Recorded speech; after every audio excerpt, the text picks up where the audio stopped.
Hello friends, आज मैं आपके साथ इंटरनेशनल इकोनॉमिक्स का एक और टॉपिक लेके आया हूँ। टॉपिक का नाम है advantages of WTO for India, या फिर arguments in favour of WTO. के डब्ल्यूटीओ के फेवर में कौन कौन से आर्गुमेंट्स हैं जो इंडियन इकोनॉमी को फेवरेबल लगते हैं, वो शुरू करूंगा। शुरू करने से पहले बता दूं कि इस चैप्टर के सारे लिंक आपको डिस्क्रिप्शन में मिल जाएंगे। अगर आप नंबर वाइज देखते हैं तो आपको बहुत मजा आने वाला है। चलिए, फर्स्ट पॉइंट आ जाता है मल्टीलेटरल ट्रेड नेगोशिएशंस। जब हम डब्ल्यूटीओ एग्रीमेंट में आएंगे तो हम एट ए टाइम, ज़रूरी नहीं कि एक या दो कंट्रियों से, एट ए टाइम 50-50, 60-60 कंट्रियों से साइमल्टेनियसली ट्रेड कर सकते हैं, जिससे हमारे एक्सपोर्ट्स बढ़ेंगे। India has been in favour of multilateral trade negotiations from the very beginning. जब ये डब्ल्यूटीओ का मामले शुरू हुए थे एग्रीमेंट के, तो इंडिया शुरू से कहती थी मल्टीलेटरल ट्रेड नेगोशिएशंस होनी चाहिए, because as a result of it member countries will enjoy benefits of most favoured nation clause. तो अगर ऐसा होगा, मल्टीलेटरल ट्रेड नेगोशिएशंस हो जाएंगी, और मल्टीलेटरल ट्रेड नेगोशिएशंस के होते होते हर एक कंट्री को एक क्लॉज मिल जाएगा जिसको मोस्ट फेवर्ड नेशन का क्लॉज कहा जाता है। As a member of WTO, it will be possible for India to enter into multilateral trade agreements with 152 countries. अगर इंडिया इसका मेंबर बनता है तो 152 कंट्रीज के साथ ट्रेड कर सकता है। There will be no need to enter into bilateral agreement with these countries. अब इन कंट्रीज के साथ मेंबर बनने के तहत शुरू कर सकता है। ज़रूरी नहीं कि एक एक कंट्री के साथ जाके बायलेटरल एग्रीमेंट करेगा, तो एग्रीमेंट मल्टीलेटरली हो जाएगा। एक ही एग्रीमेंट जो सबके ऊपर लागू होता है उसी टाइप का सिस्टम बन जाएगा। Besides, custom tariffs will fall and trade expand with the opening of new markets. तो जब भी उन कंट्रीज़ में जो टैरिफ्स हैं वो गिरेंगे, हमारे लिए नई मार्केट्स खुलेंगी और हम ज़्यादा माल बेच सकते हैं। India can increase the value of its trade. इससे इंडिया का जो ट्रेड का वैल्यू है वो कई गुना बढ़ जाएगा। सेकेंड पॉइंट आ जाता है no reduction in the subsidies. बुराइयां या फिर जब डीमेरिट्स या आर्गुमेंट्स अगेंस्ट डिस्कस किए गए थे या डिसएडवांटेजेस, उसमें बताया था कि सब्सिडीज को रिड्यूस करना पड़ेगा। बट असलियत क्या है?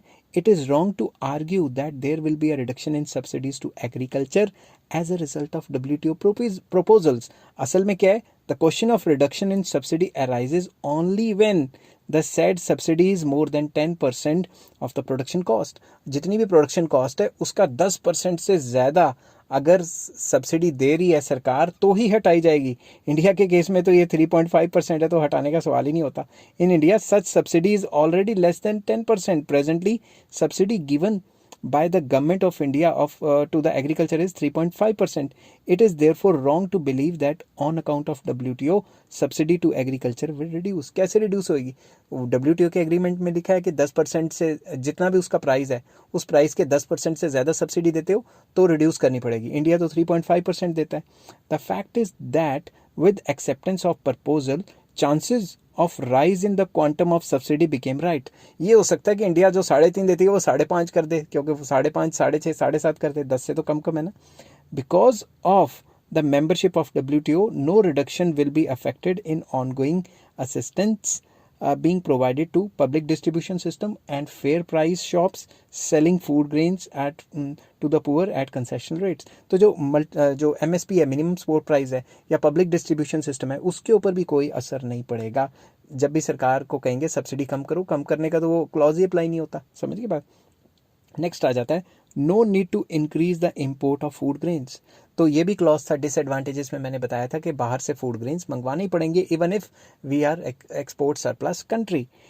On account of WTO agreement, it will not be necessary for India to increase import of food grains. क्यों? It is because import of food grains is not necessary for such countries as balance of payment as face balance of payment difficulties and so have already imposed quantitative restrictions on the imports.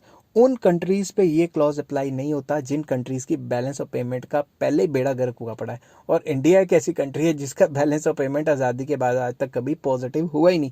ये आप check कर लेना जाके, ठीक है। तो India के ऊपर तो ये भी लागू नहीं होता। ब्लेसिंग इन डिस्गाइज, समझ की बात। India has been facing balance of payment difficulties and as such it is not necessary for her to import food grains. तो उसके लिए ज़रूरी नहीं है कि बाहर से फूड ग्रेन्स लाने, क्योंकि उसको तो बैलेंस ऑफ पेमेंट की टेंशन है, पहले ही नेगेटिव चल रही है, ठीक है, मतलब एडवर्स चल रही है। करिए, besides due to balance of payment problem India will be free to check imports and impose quantitative restrictions there on. तो इंडिया अपने जो इम्पोर्ट्स है उसको चेक कर सकती है और क्वांटिटेटिव रेस्ट्रिक्शंस को लगा भी सकती है। It is also true that India will not have to face balance of payment problem for all the times. ये भी सच नहीं है कि इंडिया को हमेशा ही बैलेंस ऑफ पेमेंट खराब रहेगी, मगर अभी तक तो खराब है ना, तो आगे पता नहीं कब सही होगी, क्योंकि हमारे इम्पोर्ट बहुत ज़्यादा और एक्सपोर्ट बहुत कम है। नेक्स्ट पॉइंट आ जाता है increase in export of food grains. बल्कि ये तो फ़ायदा है, हमारे तो एक्सपोर्ट बढ़ रहे हैं, तो ये एक बेनिफिट में आ जाता है। As a result of reduction in government subsidies on agriculture being given by the developed countries, demand for special variety of Indian food grains will rise in the international market. क्योंकि developed countries में या other countries में क्या हुआ, उनके countries में जो subsidies दे रहे थे वो कम की, और जब सब्सिडीज़ कम की तो इंडियन जो फूड ग्रेन्स हैं उनकी डिमांड फॉरेन मार्केट्स में बढ़ गई। It will provide opportunities to India to increase exports of food products या एग्रीकल्चर प्रोडक्ट्स। तो एग्रीकल्चर प्रोडक्ट्स के लिए इंडिया के लिए तो अपॉर्चुनिटी है कि बाहर भेजे, ज़्यादा से ज़्यादा एक्सपोर्ट करे। WTO has recommended a cut in the custom duty and reduction in import restrictions. क्योंकि WTO ने ये कहा था ना कि कस्टम ड्यूटी कम होगी और रिडक्शन इन इम्पोर्ट रिस्ट्रिक्शंस जितने भी वो कम होंगे, तो उससे हमारे जितने भी एग्रीकल्चर प्रोडक्ट्स हैं वो बाहर जाके बिकेंगे। It will also promote agricultural export from India considerably. इसकी वजह से एग्रीकल्चर का एक्सपोर्ट बहुत बढ़ने के चांसेस हैं और बड़ा भी है। नेक्स्ट आ जाता है फ्रीडम टू यूज़ सीड्स। पहले जो डिसएडवांटेजेस थे उसमें बताया था कि MNC के अंडर आ गया तो वो परमिशन नहीं देंगी फार्मर्स को सीड्स को यूज़ करने के लिए। बट मसला क्या है, former director general of WTO has clarified that the farmer will be free to use seeds saved from the crop for the next sowing. जो फार्मर डायरेक्टर जनरल थे WTO के, उन्होंने क्लैरिफाई किया कि जो उन्होंने सीड्स बचा के रखे हैं उनको फर्दर प्रोडक्शन के लिए यूज़ कर सकते हैं। He will also be free to get his seeds exchange with the seeds of other farmers। वो किसी और फार्मर से भी सीड्स ले सकता है, कोई चक्कर वाली बात नहीं है। Researchers will be able to prepare another variety from the reserved variety. जो रिसर्चर्स हैं वो एक वेराइटी से दूसरी वेराइटी निकालने के लिए फ्री हैं। However they will have to seek permission from the original breeder for it. अगर रिसर्चर ने ये काम करना है कमर्शियल लेवल पे कि एक बीज से दूसरा बीज निकालना है, तो उसको पहले वाले ब्रीडर से परमिशन लेनी पड़ेगी, जिसके लिए क्या पता ब्रीडर पैसे मांगे, ठीक है ना। नेक्स्ट आ जाता है patent and sui generis system. Government has clarified that in India there is no provision of patenting seeds nor is there any intention of changing the provision in the future as well. Government कह रही है भाई seeds के ऊपर कोई patent नहीं लगाना, और ना ही मैंने फ्यूचर में कोई ऐसा पेटेंट का पंगा लेना है सीड्स के ऊपर। It has also made clear that in the matter of seed plant and sui generis system it will make its own provisions under which plant breeders will be issued certificates। तो जो plant breeders हैं जिसमें seed patents की जो seed patent के मामले हैं या जो सुई जेनेरिस सिस्टम है, सुई जेनेरिस सिस्टम मतलब नए नए तरीकों के बीज निकालना, नई नई चीज़ें निकालना। सरकार इसमें प्लांट ब्रीडर्स को अपने हिसाब से सर्टिफिकेट्स इशू करेगी कि कौन कौन से एलिजिबल हैं काम करने के लिए ये वाला और कौन कौन से नहीं। In this system it has been further clarified there will be provision for the rights of the farmers as well as the researcher। और इसमें क्लियर किया गया कि रिसर्चर के और फार्मर्स के राइट्स क्लियरली मेंशन किए जाएंगे। Farmers will be able to get improved and purified seeds in the market through medium of protection of rights of plant breeders and it will benefit agricultural research institutes of India to the maximum. इसमें यह कहा गया कि farmer जो हैं वो improved seeds and purified seeds market के through ले सकते हैं या एक्सचेंज करा सकते हैं या प्लांट ब्रीडर से ले सकते हैं, जिससे एग्रीकल्चर रिसर्च इंस्टीट्यूट्स हैं उनको भी बहुत फ़ायदा होगा, क्योंकि वो भी अपनी रिसर्च कर सकते हैं। और तो उनके ऊपर कोई रिस्ट्रिक्शन नहीं लगाई जैसे एग्रीमेंट ऑन एग्रीकल्चर में कहा गया था। As a result of sui generis system there will be increased investment in R&D, research and development होगी एग्रीकल्चर सेक्टर में। There will also be further development of high yielding variety seeds. नए नए बीजों की नस्ल लाई जाएगी जिसमें कम पानी में उग जाएं या फिर क्वांटिटी ज़्यादा बने। समझ की बात। नेक्स्ट आ जाता है Dunkel draft and agriculture. Dunkel draft बहुत ज़्यादा हो हल्ला हुआ था इंडिया में जब मैं छोटा सा था। Dunkle draft will not adversely hit the interest of our farmers, rather it will promote the export of agriculture products and agriculture R&D मतलब research and development of high yielding variety seeds. तो जो इसकी favour में है वो कहते हैं भाई डंकल ड्राफ्ट अनफेवरेबल नहीं है बल्कि फेवरेबल है, इससे research and development of high yielding variety seeds बढ़ेगी और फार्मर को हेल्प मिलेगी। All our major projects of agriculture development are outside the preview of provisions of agreement. जो भी हमारे मेजर प्रोडक्ट्स हैं, एग्रीकल्चर प्रोजेक्ट्स हैं एग्रीकल्चर डेवलपमेंट के लिए, वो प्रोविजन के बाहर रखे गए। After the enforcement of WTO agreement we will not be able to reduce the subsidies already being given to the farmers. तो ये भी रखा गया कि जो फार्मर्स को ऑलरेडी सब्सिडीज मिल रही हैं उससे कम नहीं होगी, क्योंकि पिछले पॉइंट में बताया कि उन्होंने कहा था जो 10% से ज़्यादा देता है वही कम करेगा। We will not have to allow access to our markets the agriculture products of the other countries. और बाहर वाले कंट्रीज का एग्रीकल्चर का प्रोडक्ट भी यहाँ नहीं आएगा, क्योंकि हमारे बैलेंस ऑफ पेमेंट में तो पहले ही नेगेटिव चल रहा है, एडवर्स चल रहा है। Farmers will have full right to make use of their crops in the form of seeds और get same exchange with the other farmer को भी फ्रीडम दे दी कि तुम अपने बीज किसी और फार्मर को भी दे सकते हो और फर्दर भी यूज़ कर सकते हो। No reduction will be made in the procurement of food grains. Food grains की जो है वो बाहर से प्रोक्योर नहीं करना पड़ेगा, कोई टेंशन वाली बात नहीं है। हमें कोई वेयर हाउसेज की टेंशन नहीं है और सब्सिडी या PDS की कोई टेंशन नहीं है। तो डंकल ड्राफ्ट के जो नेगेटिव दिखाई गई थी, जो इसकी फेवर में जाते हैं वो कहते हैं जो जो नेगेटिविटी में बातें बोली वो तो है ही नहीं। नेक्स्ट आ जाता है trade related intellectual property rights, जिसको ट्रिप्स कहा गया है। इसके काफ़ी कॉन्सिक्वेंसेस खतरनाक होते हैं डेवलपिंग कंट्रीज को और अंडर डेवलप कंट्रीज को। Before the formation of WTO Dunkel draft included copyright, trademark, trade secrets and industrial designs, power supply and geographical indications and patents under intellectual property rights. तो Dunkel draft के अंदर ये सारी चीज़ें included थी जो कि WTO के आने से पहले भी डिस्कस हो चुका था। The draft is not going to cause any special harm to India because except patent in all the other spheres India's judicial and executive systems are of international level. Patent को छोड़ दें तो बाकी सारी चीज़ें जो हैं इंडिया की वो पहले से ही इंटरनेशनल लेवल पे काम कर रही हैं।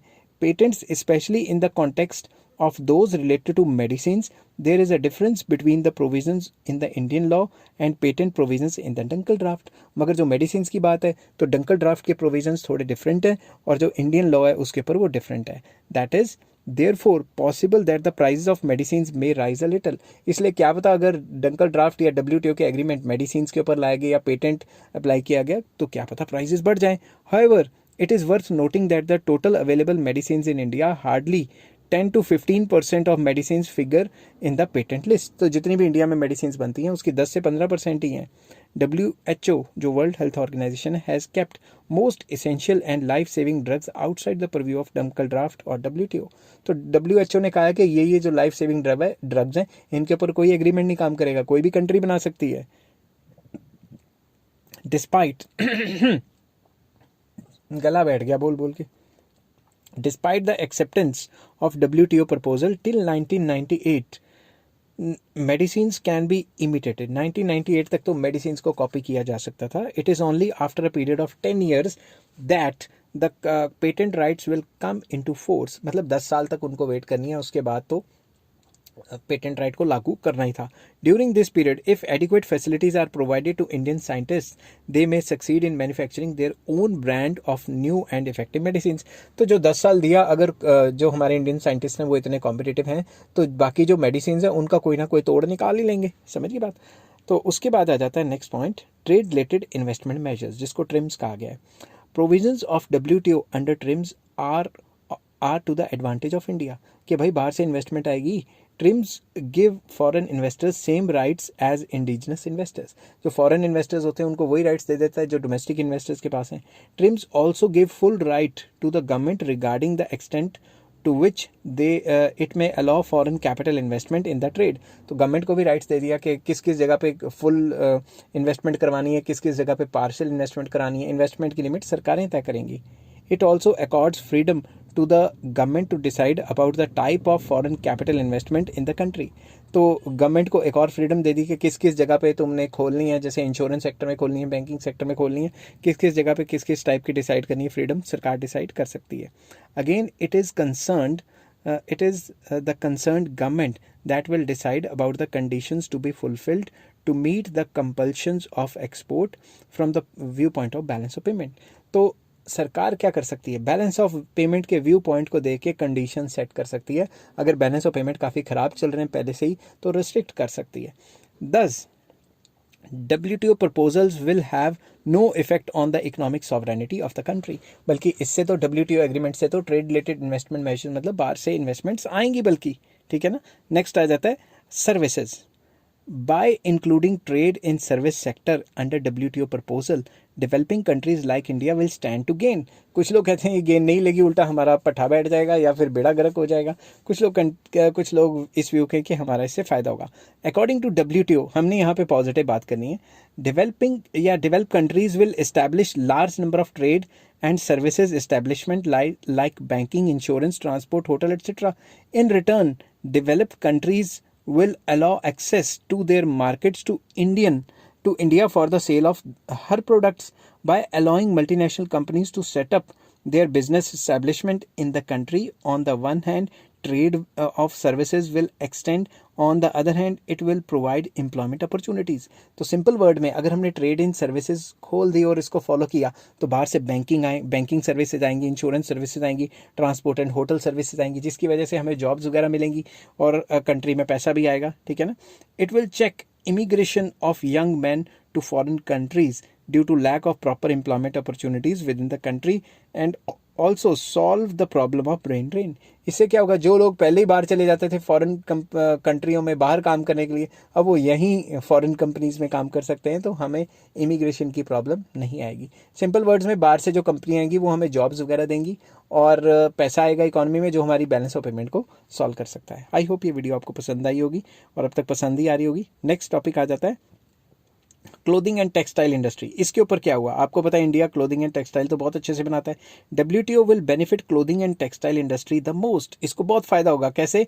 अंडर मल्टी फाइबर एग्रीमेंट, जिसको MFA कहते हैं, our cloth and readymade garment trade was subject to quota restriction. हमारे को वेस्टर्न कंट्रीज़ ने यहाँ से कोटा लगाया हुआ था. जो यहाँ से लुधियाना और जो जलंधर से माल जाता था फॉरेन कंट्रीज़ में, उसके ऊपर कोटा रिस्ट्रिक्शंस थी, मतलब नॉन टैरिफ बैरियर्स लगे हुए थे. As a result of WTO all these restrictions will be removed in next 10 years. ये नेक्स्ट 10 ईयर्स में सारी रिस्ट्रिक्शंस खत्म हो जाएंगी. Export of Indian cloths and textile will excel. तो इंडिया का जो एक्सपोर्ट है वो बढ़ेगा कॉटन एंड टेक्सटाइल का. Withdrawal of quota fixation process will encourage our exports to US and European countries. अब जब ये डेवलप कंट्रीज कोटा हटाएंगे तो हमारा माल यूरोप में और USA में जाके बिकेगा. It will boost textile industry and new employment opportunities will be created in this sector. तो इससे क्या होगा, टेक्सटाइल इंडस्ट्री को बहुत ज़्यादा बूस्ट मिलेगा और हमारी टेक्सटाइल इंडस्ट्री ग्रो करेगी. आई होप ये वीडियो आपको पसंद आई होगी. अगर पसंद आई है तो please like, share and subscribe. Take care, bye bye. और जाने से पहले बता दूं कि इस चैप्टर के सारे लिंक आपको डिस्क्रिप्शन में मिल जाएंगे. Take care.